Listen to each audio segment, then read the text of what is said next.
بسم اللہ الرحمن الرحیم۔ السلام علیکم۔ برکات درود و سلام۔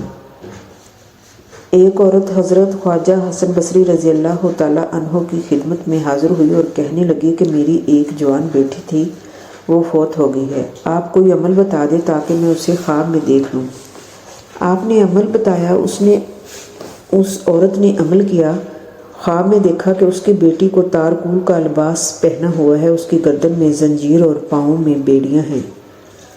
اس عورت نے سارا خواب حضرت حسن بصری رضی اللہ تعالیٰ عنہ کو بتایا۔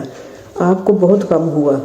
پھر کچھ مدت کے بعد حضرت خواجہ حسن بصری رضی اللہ تعالیٰ عنہ اس نوجوان لڑکی کو جنت میں دیکھا تو اس کے سر پر تاج تھا۔ اس نے کہا کہ اے حسن، مجھے پہچانتے ہو؟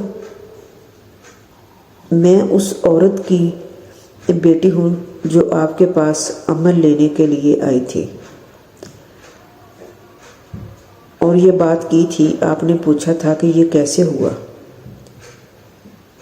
کہ جو میں یہ تم پر انعام دیکھ رہا ہوں؟ وہ کہنے لگی، ایک بار یہاں سے ایک آدمی گزرا، اس نے حضور نبی کریم صلی اللہ علیہ وآلہ وسلم پہ درود شریف پڑھا۔ اس وقت قبرستان میں 70,000 مردوں کو عذاب ہو رہا تھا۔ آواز آئی کہ اس آدمی کے درود شریف پڑھنے کی برکت سے ان سب سے عذاب ہٹا دو۔ سبحان اللہ۔ یہ ہیں درود پاک کے برکات، فضیلت، درجات۔ آئیے ہم بھی ہر دن، ہر وقت، ہر سانس کے ساتھ اپنے نبی پاک صلی اللہ علیہ وآلہ وسلم پہ درود و سلام بھیجتے رہیں۔